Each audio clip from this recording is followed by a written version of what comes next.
Okay, can everybody hear me okay? Yeah?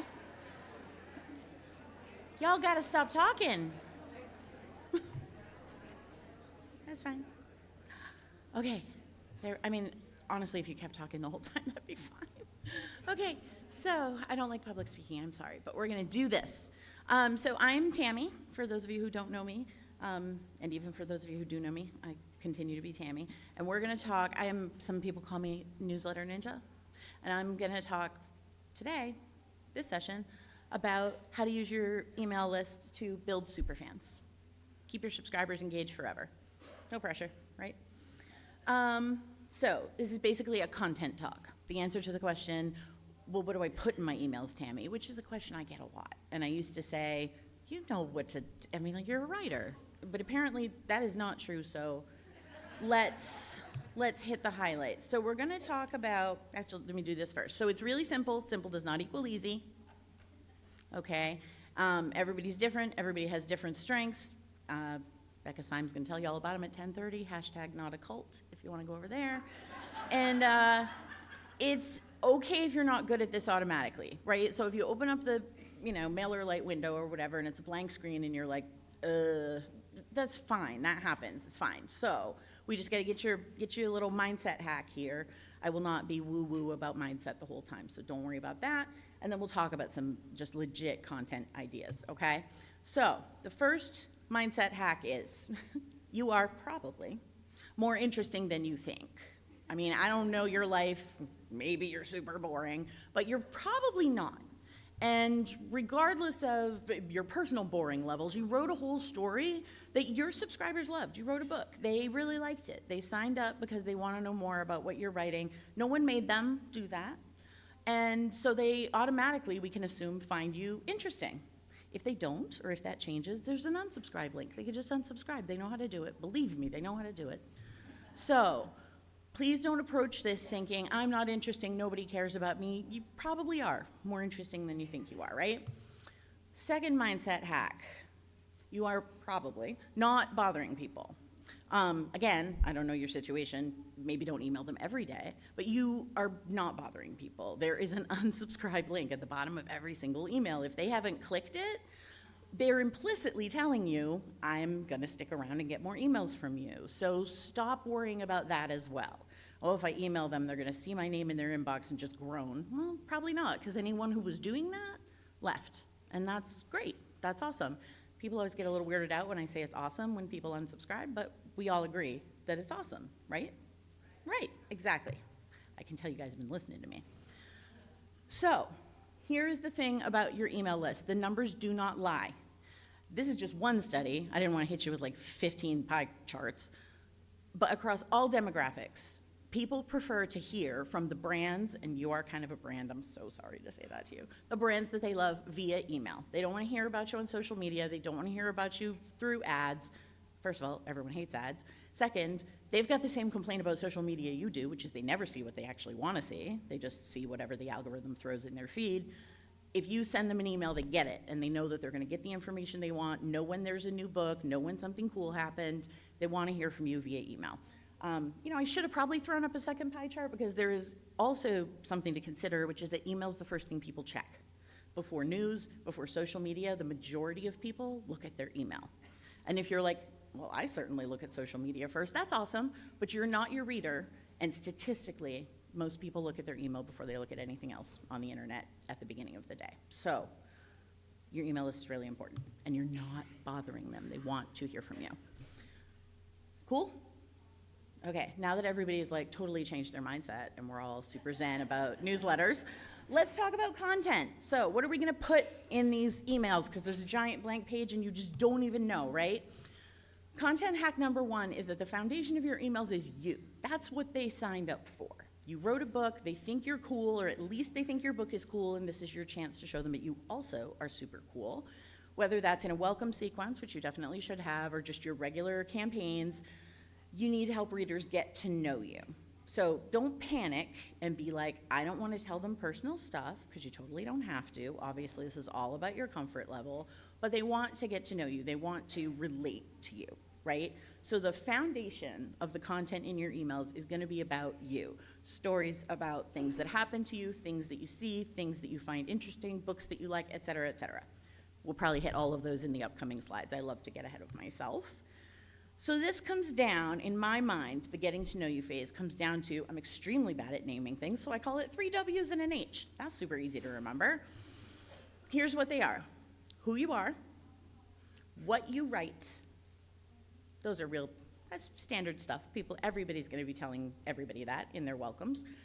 Why do you write it? And here's where we start to get a little bit more personal. Here's where you're gonna start to stand out from the other people in your genre, from your peers in whatever cross promotions you're doing.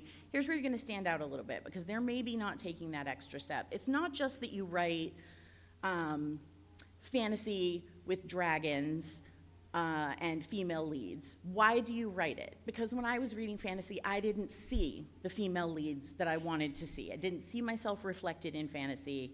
I saw a lot of chicks in chainmail, which is actually a really outdated thing to say. That's very 90s. Y'all have been killing it in fantasy, I'm here to tell you.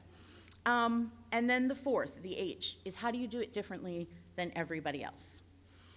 So the caveat here is you probably don't do it different than everybody else. If you do, that's awesome. You're not a special super duper snowflake probably, and that's okay. But you can still present that as, here's the thing I do that's different from most. Here's the thing that separates me from the pack. I write X genre because I love X thing, and I do it this way, and nobody else does. That's super important, because that makes you, first of all, super relatable. People are like, oh, I love that too. I'm gonna stick around on this list because that exact kind of urban fantasy, science fiction, whatever, is my jam, and sometimes I pick up books and they don't hit the mark.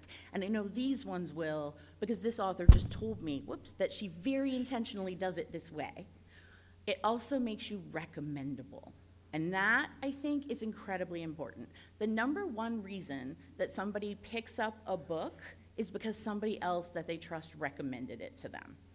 That will overcome a bad blurb. It will overcome a bad cover. People love to get recommendations from people who do actually understand their likes and dislikes. We've all gotten recommendations from somebody where we're like, no, that actually doesn't sound like I like it at all. Totally get that, but people love a recommendation. And it's very hard when someone says, you should read this book, it's really good. And you're like, okay, but what made it good? But if somebody hands you a book and they say, this book is amazing, it's like 50 Shades of Grey for the over 50 set. Okay, now we understand what's going on, right? Now the person that you're recommending the book to has a hook to hang their hat on, so to speak, and they can say, oh yeah, that does sound like something I would like, and take a drink. I'll be taking a lot of drinks. Being recommendable is really important, so give yourself a little sort of, this is how I do it different, that's kind of almost a little tagline, and lets people tell other people about you. Okay. Content hack number 2. Don't forget to greet your squad. This is about personalization. So that can be personalization in the sense that we usually use it of, like, putting someone's name in the subject line or whatever, which you all just went, I hate that. Totally get it. Also, it totally works. So I don't know what to tell you. It works a lot. It's really outsized. But it's not just that. It's if you can have dynamic content in the content of your emails and you're tracking where people came from, you can have little different paragraphs that show for different segments of your audience based on what book they came from or what subgenre they like and so on. You could personalize an email in that way.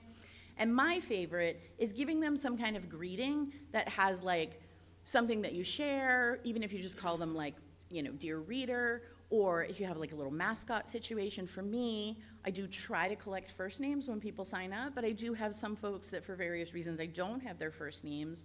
So I use a placeholder. If the system sees that we don't have their first name, it fills in the word ninja. So you get, hey, Annie, and someone else gets, hey, Ninja, and that's our little sort of mascot, and that's really cool. People like it.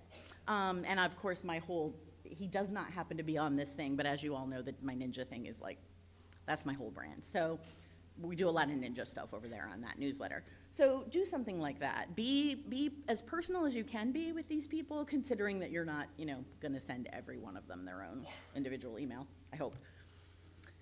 Content hack number 3, story is the backbone of your emails. And I guess this is why I was always like, you guys know what to do, you tell stories, but this, of course, is a little bit different. So this is the personal story, and I know you've all seen it done badly, for sure. So you open an email from whatever, someone who's trying to sell you some widget or cookware or whatnot, and there's like a little story about their grandfather and how he made hand-fired pots or whatever. And then they very clumsily segue into, right, like, buy my hand-thrown pot.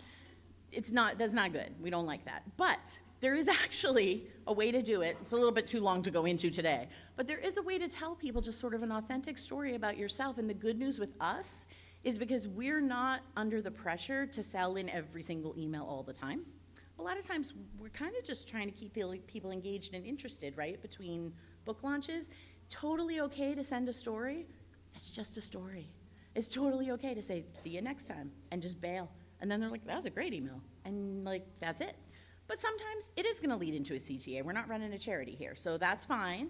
Maybe you've got a launch, maybe you're just reminding them of something from your backlist. That is completely okay too, but story is where that originates. A cool thing you saw, how you got your rescue dog, that'd be me, right?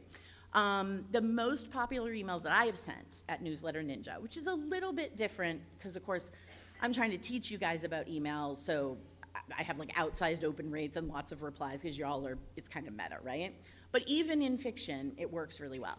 In Newsletter Ninja, the most popular emails I've sent, get ready to just fall asleep, have been about my laundry room light burning out.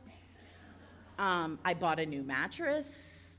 Here's a cool story about this 18th century automaton called the Mechanical Turk that could play chess. It was a fake, sorry, spoilers. Scheherazade, I'm probably saying that wrong, but 1001 Nights, right? Just these here's a story. The just outsized number of replies and engagement. The way that someone just the other day went into my Facebook group and said, today's email, which wasn't actually today's email, because she's in an introductory segment, which was the Scheherazade one. She's like, this made me laugh so hard, and she quoted a line from it. That's what you're aiming for, is just talking to people in such a way that it's engaging and fun. And I know you know how to tell a story. I know you do, that's right. Who here just doesn't know how to tell a story at all? Don't any of you dare raise your hands. Stop that. So, storytelling, backbone of your emails, 100%. And in fact, if you sign up at the end of this thing, eventually you'll go into a little sequence that really talks in depth about storytelling in emails, and I think will help you and contains some of those emails I just mentioned, so you'll get to see them in action. Content hack number 4, make a point to relate to your people, right? Your subscribers are like you, at least in one way, which is that they like your genre, assuming you're writing in a genre you like, which you probably should. Your subscribers are like you, so don't be afraid to chat about your life. You don't have to tell them your social security number or your mother's maiden name or whatever. But you can talk about yourself at whatever comfort level works for you. I have readers who are very reserved, I have students, clients who are very reserved, and they don't tell their readers much about their personal life, where they live. They don't, include a picture of their husband or whatever. I have at least one client who sent baby pictures from her hospital bed. Here's my baby, she's a little gooey. You can do whatever. It's entirely up to you. Whatever you do, and I'll take just a moment to do an aside, I think probably the question I get asked most by people is some variation of, can I do X in my newsletter? And the answer is always yes, send pictures of your gooey baby, whatever. But now that's the list you've got, right? So whatever level of sort of being personal you're comfortable doing, now you'll have a list full of people who love exactly that. I love it when she shares pictures of the countryside because she doesn't want to talk about herself, or pictures of her new baby. And that's who you've got, right? So, and if nothing else, as it says on the slide, send pet photos. If you've got a pet, awesome. If you don't, maybe make one up, whatever. People are crazy about pets. I myself have been petting dogs all day today because did you know there's a helper dog convention here at the same time as us? Oh my God, I love every dog. So if you send a picture of your pet, you don't even have to ask. You don't even have to say, hit reply and show me a picture of your dog. They will just come in. They will just come in waves, which is great because who doesn't want to look at pets? Those of you who don't like pets, and that's fine. But maybe you have some other cool thing, a hobby that you like. People who go through my welcome sequence know that I'm super into 80s and 90s, like Nintendo RPGs, your Final Fantasy, Quest of the Avatar, that kind of thing. Super into Doctor Who, super into The Good Place, my favorite show of all time. I love Taylor Swift. Folks know all of this stuff about me. And so that means, and if someone only likes one of those 4 things, that's fine. That's the email they're gonna reply to and say, 10 is my favorite Doctor, because that's what they always say, or whatever Taylor Swift song is their favorite, or did you hear the Vault tracks from 1989, which I totally did. So that's what you're gonna do. Just relate to people. And since you don't know all of them and you can't be like, I know that thing she likes, it's gonna mean talking about what you like and finding the people in your audience who are the same as you. If nothing else, well, I said pet photos, but also if nothing else, the books you like, because we can assume you like the same genre, right? So that's that. Content hack number 5, share updates, build the hype. So if you are writing a book, I want you to be talking to them about that book. I worked on this today. If you're in romance, it's gonna be easy because it's so-and-so's story. You're writing your little series and they're like, when does John get his story? I'm working on so-and-so's story. I'm doing some world building today. Here's a little piece of research I did. Here's a funny little snippet of dialogue that I wrote. All of that kind of thing. Do not drop books like you're Beyonce, unless you are Beyonce, in which case give me a call. Don't do that, because then you put yourself in the position of it's launch day and now you have to get all hypey about it, right? And that's the kind of selling that I know all of you are freaking allergic to. So you do not want to show up in their inbox and go, I wrote this book, it's really cool, here's what it's about. It's out today, you really need to go buy it, and then you email them the next day, and then you email them the next day, and then they unsubscribe because, wow, that's super annoying. So if you've been telling them the whole time that this book is coming, and this is a book that we can assume is in a genre they like, maybe a series they like, clearly it's by an author they like, and you've been teasing that as it's getting ready, when launch day comes, you kind of just get to show up and say, it's here, go get it, which is really relaxing. It's a really relaxing way to spend launch day, and it gives you all that much more time to refresh your dashboard and see how the book's doing. So win-win for everybody. So do that. Get them excited. Share the updates about the upcoming books and get them all hyped up so that you don't have to be super salesy, used car salesman guy during launch week or launch month or whatever you have. I don't know what you do. Content hack number 6, when the book is ready, you gotta stick this landing, right? You've been talking about this book, we hope, based on the last slide, for weeks or months. Readers are excited, we hope. So now that you've dropped the book, it's here. You've gotta keep up that momentum. You've got to keep them interested and excited about it.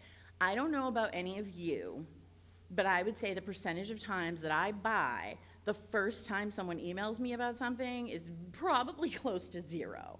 Like, unless I'm absolutely nuts about it, because chances are I opened it on my phone, and I don't like buying stuff on my phone, and I'm gonna check it later on the desktop, and then I forget, or I'm busy doing something, or I'm at work when the email arrives, or whatever. There's a really good chance that even people who open and look at that first email might not scurry directly over to Amazon or wherever and pick up the book. You're gonna have to email them more than once. I hear from so many of you who email on launch day and then you don't do anything else. Please stop doing that to yourself. You have doomed your book to some level of obscurity. I mean, unless you're Lucy Score, in which case, Lucy, call me. And that's actually not just message Lucy. But you're dooming your book to obscurity, and you definitely should not do that. You've got to email them more than once. But here's the thing.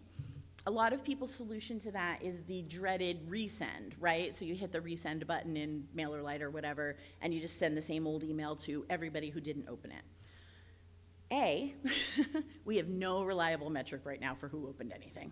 That's the worst part of what's going on right now. So between the fact that sometimes opens don't register at all, and so you think someone didn't open, but they did, and you give them a resend, and then they're like, why am I getting this exact email again? We don't like that. And then there's the whole iOS 15 update a few years ago, where Apple obfuscates the open information by making it look like everybody opened. So if somebody checks their mail using an Apple app, which is probably what they're doing on their phone, almost no question, and might be what they're doing on a desktop, they look like they opened, and maybe they didn't. And then maybe they came along later and they did. So you cannot go by that. I don't want you to just resend to non-opens. It's not reliable. It's also not interesting. I don't want to get the exact same email twice. Also, if someone sees the email come in and it says resend and it's the same subject line, or even if it's just the same subject line, if they remember that they saw it before, they're not going to open it. So great for your open rates, right? I do not want you to do this. I want you to write them a new email. Easy for me to say, right? Write more emails. Because not all of you love that. I want you to write them a new email. I want you to send them a new email. Let's say you're launching on a Monday. You send them the launch email. It's here. Go get it. That's kind of all you got to say. Do a cover. Put the blurb. On Wednesday, I want you to send them a whole fresh email that says, this launch week has been so exciting. Everybody seems really happy about the book. Take a look at this review that I screen captured from Amazon. And if you haven't picked it up yet, here's the link. We're giving them some new information. We're giving them some social proof, which is awesome. And we're not just saying, buy my book, buy my book, buy my book, right? And we're not resending the exact same email, which is boring. And then maybe on Friday, you send them an email and it says, launch week was amazing. I have never gotten to such a high rank in the store before. It was 678 in underwater basket weaving. They don't know like what's good. They don't know what's a good rank. It got to 50,000 in the Kindle store and they're like, that's amazing. And you're like, I'm gonna go throw myself in the river. It's fine. Just tell them something cool and they'll get super excited, right? I say that like I wouldn't be happy to go at 50,000. I'd be happy to be at 50,000. It's fine. I'm glad anyone's reading. But they don't know. They don't know what's good. So just tell them something good about the book. The rank was this. Or if you really, if you're super, I sold 10,000 copies. Good for you. Just tell them something exciting about the book. I want you to talk to them about how that's going. Get them engaged in the excitement of the fact that it's launch week. And if you're not a person who is like, oh, it's launch week, you can still do this on a low-key level, right? You don't have to show up and do a whole vaudeville song and dance routine like you're me. You can be your, whatever your actual personality is that is not this, good for you. You can totally just show up and do it in your more low-key way. But give them some new information about the book, about what's going on, about the launch week process, about anything like that, and make it a fresh email, okay? And if you launch, let's just say you kind of think of launch week. Our books never go out of print, which is nice, so launch week is not like your only chance, but let's say launch week, email them like 3 times, guys, okay? Thumbs up. Please email people about your books. They don't know that they're there, because I tell you what, Amazon's not telling them, so. Many readers will buy at the last moment. So if we are doing Monday through Sunday, say, that's our launch week. If you happen to be someone who maybe launches at a lower price and then it goes up, or there's some bonus content maybe, and they can get that until a certain date, and then you upload a new version and they don't have it anymore, or something like that. If there's some reason that you can legitimately give them kind of a last chance, kind of a time crunch email, definitely do that. I am the person who, when they're like, you have 12 hours, I'm like, oh, for God's sakes, what have I been doing all week? And I go and I do it. So if you do have a legitimate reason that there's some kind of countdown-ish thing, let them know, and they will probably go and do it. And worth mentioning that this means that you'll have a little slowdown partway through. If you launch, everyone who's gonna run out and buy it runs out and buys it, and then the people who are like need a little more prodding, they need a little more prodding, and there's often a little dip in the middle. Don't stress, it's not gonna fall apart, and you're gonna send them that cool email on Wednesday. It's gonna kind of turn it around, right? So don't stress about that. Content hack number 7, book recommendations. This is a biggie. So we wanted you to be recommendable. We talked about that earlier because people love book recommendations. It is the number one reason people pick up a book, I lied, is because they've read a book they liked from that author before. The number 2 reason is because someone they trust recommended it to them. That was a flat out lie that I said. Can you believe that? However, so if you're the person doing the book recommendations, and I'm not talking about just like book swaps and promos, which are totally fine. I think they're great. You should do them. I don't have any problem with them. But those are a little bit more mercenary. You might not have even read the books, the whole deal. But I'm talking about a sincere book recommendation. Over on my romance list, back when I used to regularly publish romance, probably my biggest email was the one that said, I want to be Rainbow Rowell when I grow up. And there was a link to a sale. I happened to see it in the BookBub of her book Attachments, which I love. So I sent them this email and said, this is a book that I adored. Here's why I loved it. Here's an actual picture of me reading it. It was a gif of James Vanderbeek like crying in Dawson's Creek. And I'm not supposed to, you're not supposed to, but I totally use affiliate links in my emails. Do not do that. Do as I say, not as I do. And I sold a ton of that book that day. People really like to hear, I love this book and here's why, and this is an enthusiastic and genuine recommendation. And if you have the capacity, you can say, hit reply and let me know if you got it or if you already have read it and you loved it, and people will do that. And technologically speaking, having a conversation with an email subscriber makes their Gmail, Hotmail, Apple Mail, whatever, kind of love you. And then you've got a better shot of hitting the inbox next time. So have a conversation about these books if you can. Never a bad idea to point them, if you have it, over to, say, Instagram or social media, that is social media, like a Facebook group, and say, come let me know if you really love that book, if you don't feel like fielding a bunch of replies. I have sent emails and asked for replies before and really regretted it, because you just don't know what's gonna hit, and then all of a sudden everybody has an opinion, so I won't say any more about that because it's off color. Content hack number 8, you can come ask me later though. The rest, what's the rest of your content? Literally everything, guys. You know how like your whole life is fodder for your books? Guess what?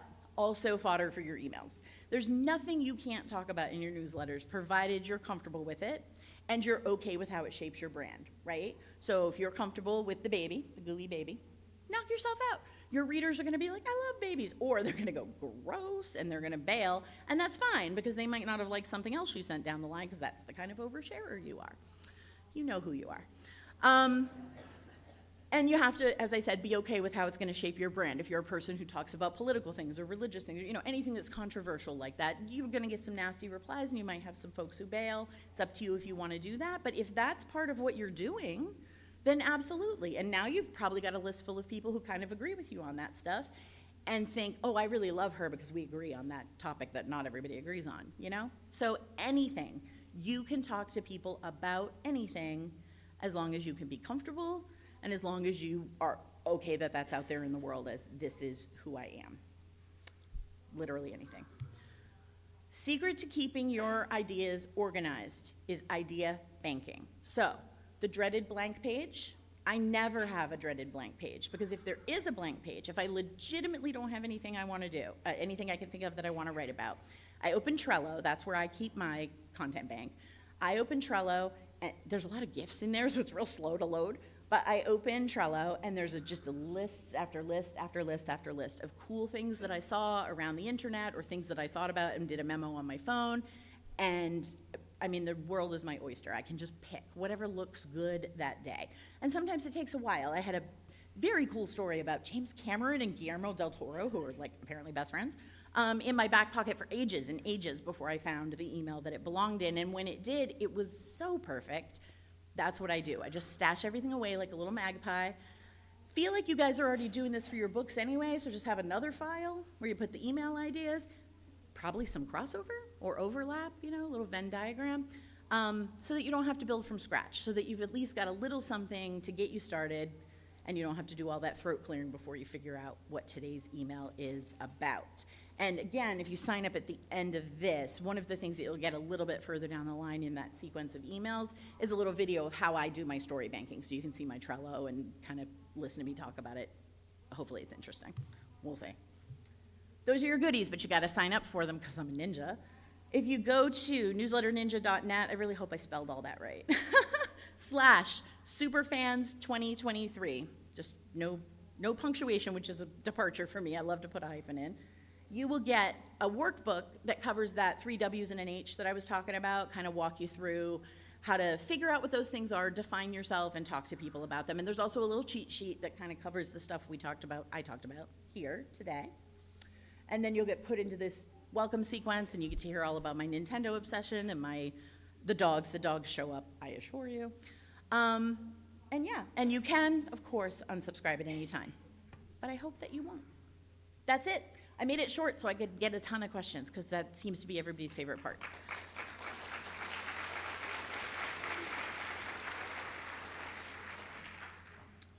Yes, the mics are there in the aisles. Line yourself right up, and I'll, point at you, I guess. You. Okay, so what if you write in multiple genres? For example, historical fiction and mystery. Do you have to set up 2 different newsletters? The good news is you don't have to do anything. So, right, that's awesome. You can send one newsletter that covers both, absolutely.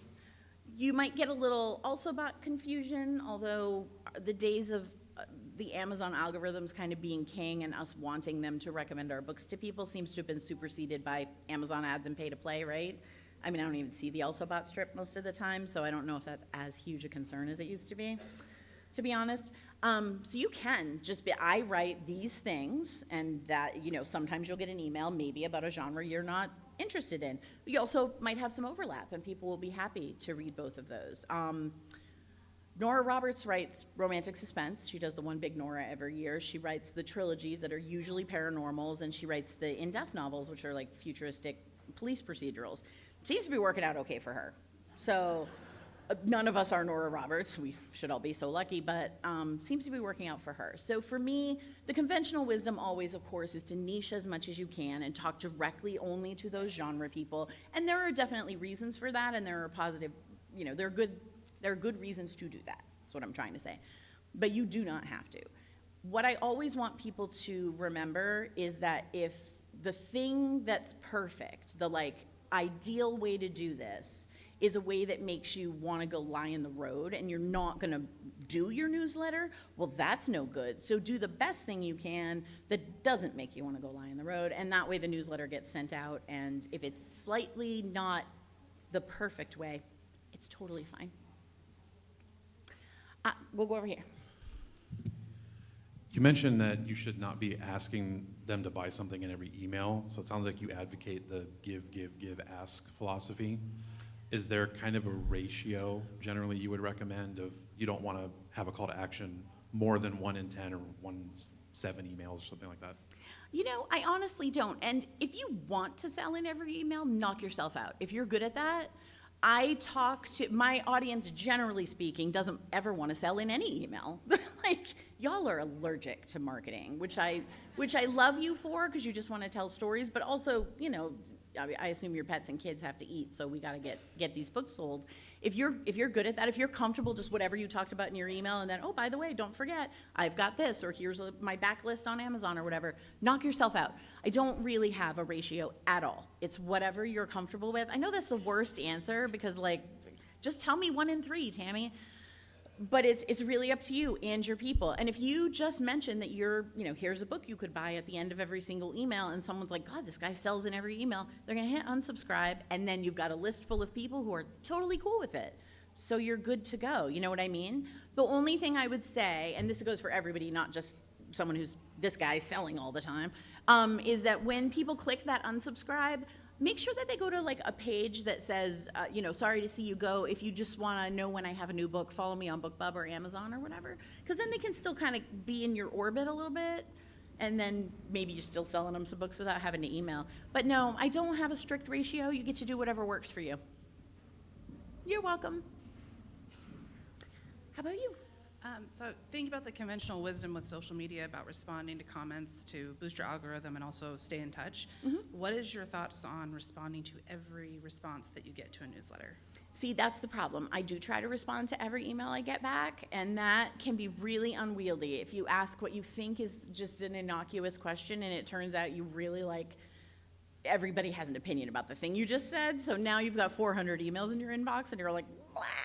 So unfortunately, you can't always tell ahead of time, but if I think something that I said is probably gonna, I don't have the bandwidth, I don't have the capacity for probably how much people are gonna answer. And how dumb the question is seems to be in inverse proportion to how popular it is for people to answer, right? Then that's when I'll say, come over on Instagram and vote in the comments and make a little graphic in Canva and just, so that's still, it gets you a click. A click is still great technologically. Gmail loves it, Hotmail loves it. And then it gets you some interaction over there, which, maybe it boosts your Insta a little bit and people see that. So there's nothing wrong with that kind of cross-pollination. If you get some organic views over there on that Instagram post, maybe someone clicks the link in your bio and now they're gonna grab a reader magnet, So never a bad idea to do both. I know a lot of people are like, newsletter, burn social media in a fire. I think that they can work really well together. It's just you obviously want to get them over here so you have them, and that's that. Thank you. You're welcome. I'm serious about the dumb questions, you guys. I call them low stakes, high engagement. I'm sure you've all been on, well, maybe you aren't on Facebook, and good for you, but I'm sure you've all been on Facebook or Instagram, right? And you see a graphic, and it's got 50,000 responses, right? And it's how do you cut your grilled cheese? Straight or diagonal? And people are in the comments like calling each other serial killers because they do it the wrong way, and it's just like, people are nuts about, like, this is the hill that I will die on, and you're like, okay. But I say that, like, I myself don't do it, right? Like, if somebody says, who's your favorite Golden Girl, I'm gonna start throwing hands because it's Dorothy, and just don't even start with me. So, like, people really love that. I think people just want to be able to have a little kind of fight and have a hill to die on, but it doesn't really matter. So you can get all excitable, but it's not like, oh, the world's a dumpster fire, which it kind of is. And they can just have a big opinion about a thing that doesn't matter. So hit those like questions that seem really stupid to you. People freaking love them. They love them. How about you? It's not working. That's okay.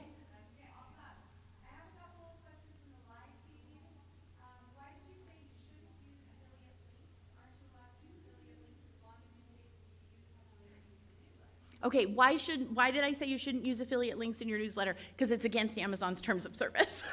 That's why. They will take your affiliate account away, which, whatever, like, I care. Do you know how much money you make off a book? It's like a cent.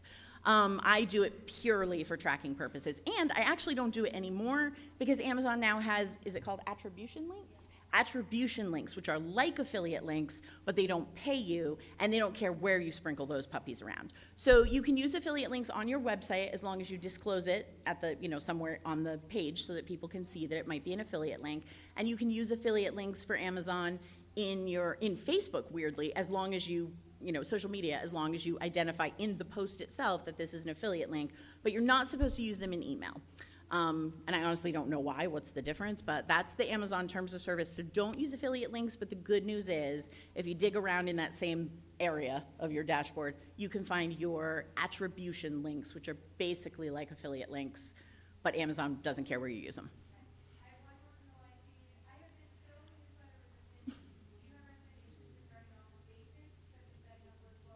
Way to set up automation. I do, but it would take us a long time to talk about them. So the question was, I've been newsletter resistant, and do you have any tips for how to start at the beginning and how to set up your workflows and your automations? I mean, I have tons of those. It's not written down here anywhere, but we have that's me. We have a Facebook group.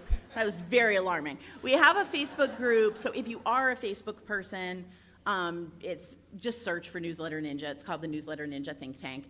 And if you come in there, there's super smart people, all kinds of people giving opinions. I show up too. I'm not like absent from it, but I'm not around as much as probably people would like.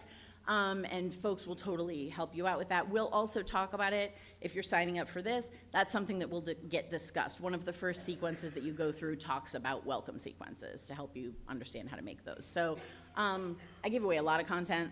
Too much content, I hear. People tell me all the time, but whatever. The dogs have plenty of food. That's all I care about.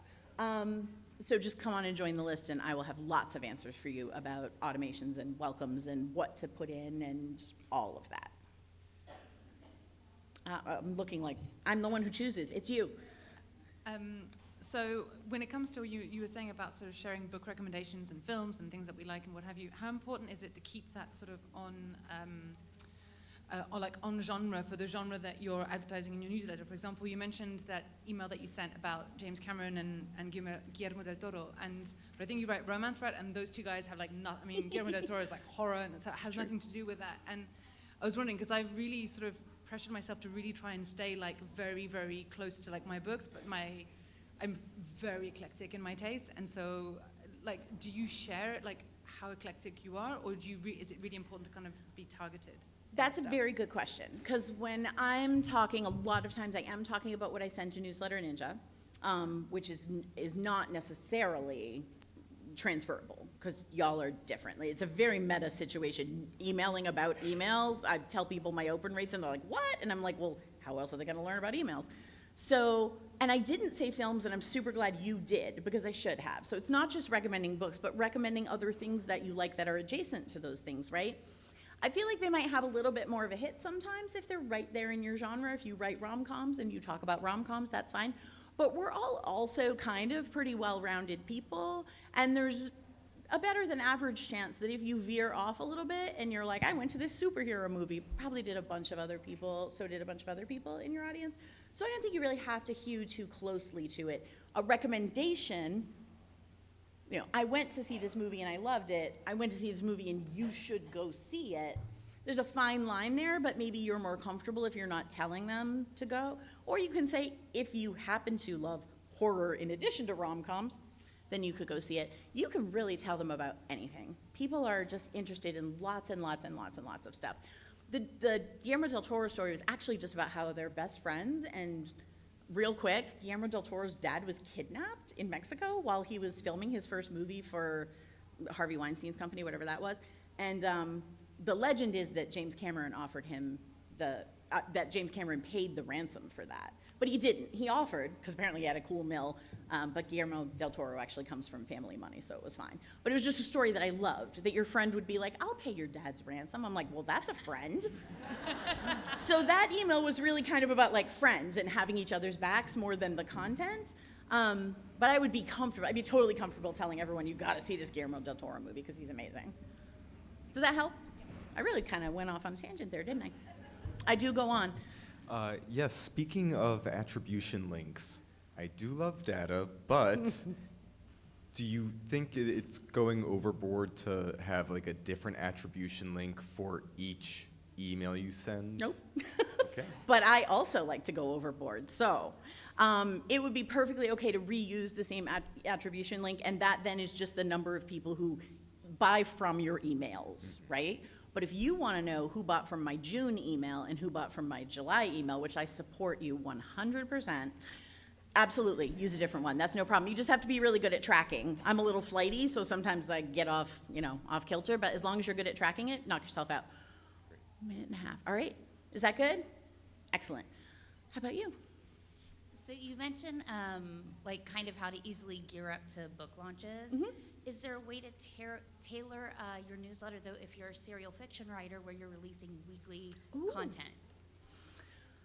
That's a good question. So if you're writing serially, you're probably publishing real close together, right? Mm-hmm. It Yeah. doesn't leave you a lot of time. And I've got some romance authors who are writing real short fiction, not serial, but just 15, 20,000 words, and they're publishing every couple weeks. Then there isn't a lot of build-up time. That's okay, because you're gonna get that momentum by feeding them constantly. For the rest of us, we've gotta keep them interested, because it takes us freaking forever to write a book, raise your hand. And you're like, how are you writing a book a month, to all your friends who are killing it? So if you're publishing a lot, you're feeding that beast, and that's gonna make them open the emails. So you should be totally fine. Thank you. You're welcome. I only have 33 seconds. You. Hopefully this will be quick. You talk about some of the content should be about yourself. Mm-hmm. What if you're writing under a pen name? Oh, that's good. So I don't think it really matters if you're writing under a pen name. Maybe if you're recognizable, you don't want your face in the emails, right? But if you're writing under a pen name, your pen name still can live in the Midwest, love rabbits, be really into Guillermo del Toro, like whatever your whole thing is, right? You can still share all of that personal stuff without saying, and actually, I'm, a man of this age who lives in this place. But how much lying is appropriate? You can lie. You can lie as much as you want. My personal feeling, they're flashing the end thing at me. My personal feeling is I don't like people who lie in a way that feels manipulative or creepy. A while back, there was some scandal about dudes who were writing romance and they didn't disclose that they were dudes, and they would ask the women in their audience like really personal, like sexual questions. Way not cool. That's the kind of lying that's not good. But like, even, I genuinely don't even care about gender lying. Like, I'm a girl because you write rom-coms or whatever. Just be nice. You'll know if you're doing it wrong. Your gut tells you, right? And whoever it was that didn't get the question, come up and ask me later. Find me anywhere. You're welcome.